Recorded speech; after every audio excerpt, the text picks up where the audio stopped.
Hi friends, പുതിയൊരു വീഡിയോയിലേക്ക് സ്വാഗതം. ഇന്ന് 9-ാം തീയതിയാണ്. അപ്പോൾ ഇന്നത്തെ മാർക്കറ്റ് ക്ലോസ് ചെയ്തിട്ടുണ്ട്. എങ്ങനെയാണ് ക്ലോസ് ചെയ്തിരിക്കുന്നത് നോക്കാം. നിഫ്റ്റിയിലേക്ക് നോക്കുമ്പോൾ 46 പോയിൻ്റാണ് നെഗറ്റിവിറ്റിയിൽ ഉള്ളത്. അതുപോലെ തന്നെ 21 സ്റ്റോക്കുകൾ പോസിറ്റീവിലേക്കും 29 സ്റ്റോക്കുകൾ ഡിക്ലൈനും ആവുകയാണ് ചെയ്തിരിക്കുന്നത്, നെഗറ്റീവിലേക്ക് വരുവാണ് ചെയ്തിരിക്കുന്നത്. IT നോക്കുവാണെങ്കിൽ 302 പോയിൻറ്റോളം നെഗറ്റീവ് വന്നിട്ട് വലിയ രീതിയിലുള്ള കോൺട്രിബ്യൂഷൻ കൊടുത്തിട്ടുണ്ട്. അതുപോലെ തന്നെ ബാങ്ക് നോക്കുവാണെങ്കിൽ 42 പോയിൻ്റാണ് നെഗറ്റീവിലേക്ക് പോയിട്ടുള്ളത്. മീഡിയ അതുപോലെ PSU ബാങ്കും ഇന്ന് നെഗറ്റീവ് തന്നെ ക്ലോസ് ചെയ്തിരിക്കുന്നു. അതുപോലെ തന്നെ oil and gas, metal, reality ഈ സെക്ടറിലൊക്കെ നെഗറ്റീവ് ക്ലോസ് ചെയ്യുകയുണ്ടായി.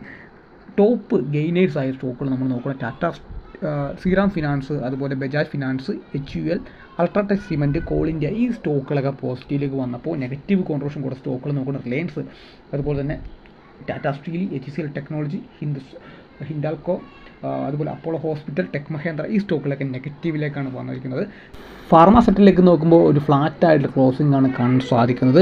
US പ്രസിഡന്റ് ട്രംപിൻ്റെ ഈ താരിഫുമായി ബന്ധപ്പെട്ട ഒരു അൺസർട്ടനിറ്റി തന്നെയാണ് മാർക്കറ്റിലെ ഇത്തരത്തിലൊരു ബ്രേക്ക് ഔട്ട് നടക്കാനോ ബ്രേക്ക് ഡൗൺ നടക്കാനോ ഇല്ലാതെ ഈ ഒരു സൈഡ് വേസ് ട്രെൻഡിലോട്ട് പോകുന്നുള്ളത്. അപ്പോൾ സ്റ്റോക്കുകൾ നമ്മൾ വാച്ച് ചെയ്യുകയാണെങ്കിൽ റിലയൻസ് ഇന്ന് നെഗറ്റീവ് കോൺട്രിബ്യൂഷൻ ആയിരുന്നു. HDFC ബാങ്ക് പോസിറ്റീവാണ്, പക്ഷേ ഭാരതി എയർടെൽ, അതുപോലെ തന്നെ ഇൻഫോസിസ്, SBI എന്ന് പറയുന്ന സ്റ്റോക്കുകൾ നെഗറ്റീവിലാണ് ക്ലോസ് ചെയ്തിരിക്കുന്നത്. ITC 2 രൂപയ്ക്കടുത്ത് പോസിറ്റീവിലേക്ക് വന്നിട്ടുണ്ട്. അതുപോലെ ആക്സിസ് ബാങ്ക് ചെറിയ രീതിയിലുള്ള ഫ്ലാറ്റ് എന്ന് തന്നെ പറയാൻ പറ്റും. കൊടാക്ക് 4 രൂപയോളം പോസിറ്റീവ് വന്നിട്ടുണ്ട്. വിപ്രോ നെഗറ്റീവിലാണ്. ടാറ്റ മോട്ടോഴ്സ് നെഗറ്റീവിലാണ്. JSW സ്റ്റീൽ നോക്കുമ്പോൾ നെഗറ്റീവിലാണ് ക്ലോസ് ചെയ്തിരിക്കുന്നത്. അതുപോലെ തന്നെ നമുക്ക് പോളിക്യാബ് ഇന്ത്യ എന്ന് പറയുന്ന സ്റ്റോക്ക് ഇന്ന് നെഗറ്റീവിലേക്ക് വന്നിട്ടുണ്ട്. അശോക് ലൈലാൻഡ് നെഗറ്റീവിലാണ് നിൽക്കുന്നത്. അതുപോലെ തന്നെ HPC എന്ന് പറയുന്ന സ്റ്റോക്ക് ഇന്ന് ഒരു ഫ്ലാറ്റായിട്ട് ക്ലോസ് ചെയ്തിരിക്കുന്നത്. വേദാന്ത സ്റ്റോക്ക് ഇന്ന് 15 രൂപയുടെ ഡൗണിലേക്ക് വന്നിട്ടുണ്ട്. ഏകദേശം 3.41% ഡൗൺ ആണ് നമുക്ക് കാണാൻ സാധിക്കുന്നത്. അതുപോലെ തന്നെ നമുക്ക് ബന്ധൻ ബാങ്ക് ഇന്ന് പോസിറ്റീവിലാണ് നിൽക്കുന്നത്, 3 രൂപയോളം പോസിറ്റീവിലാണ്.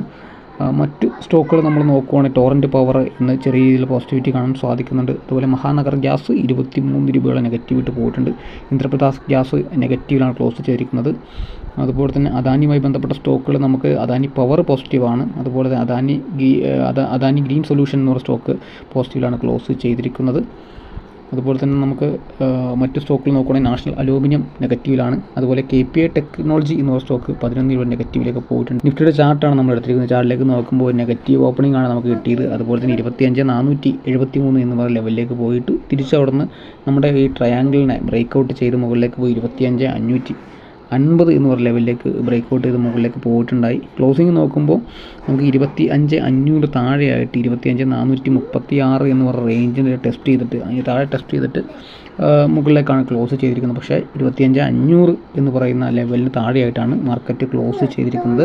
തീർച്ചയായിട്ടും 25,436 അതുപോലെ തന്നെ 25,550 എന്ന് പറയുന്ന ട്രേഡിംഗ് റേഞ്ചിലായിരിക്കും മാർക്കറ്റ് ട്രേഡ് ചെയ്യാൻ സാധാരണമാണ്. ബ്രേക്ക് ഔട്ട് കിട്ടണം. 25,600 നമ്മുടെ മേജറായിട്ടുള്ള റെസിസ്റ്റൻസ് ഏരിയ തന്നെയാണ്. അവിടെ ബ്രേക്ക് ഔട്ട് കിടക്കണം. അല്ലെങ്കിൽ ഡൗൺ സൈഡ് നോക്കുവാണെങ്കിൽ 25,400 ഒരു അതിനേതായിട്ടുള്ള സപ്പോർട്ടാണ്. ആ സപ്പോർട്ടിന് ബ്രേക്ക് ഡൗൺ ചെയ്തുകൊണ്ട് 25,316 എന്ന് പറയുന്ന ലെവലായിരിക്കും മറ്റൊരു സപ്പോർട്ടായിട്ട് വരിക. അപ്പോൾ തീർച്ചയായിട്ടും ഈ ലെവൽ ടെസ്റ്റ് ചെയ്യുന്നുണ്ടോ നോക്കുക. ഈ വീഡിയോ നിങ്ങൾക്ക് ഇഷ്ടമാണെങ്കിൽ തീർച്ചയായും ലൈക്ക് ചെയ്യുക. നമ്മുടെ ചാനൽ സബ്സ്ക്രൈബ് ചെയ്യാത്ത ആൾക്ക് തീർച്ചയായിട്ടും നമ്മുടെ ചാനൽ സബ്സ്ക്രൈബ് ചെയ്യുക.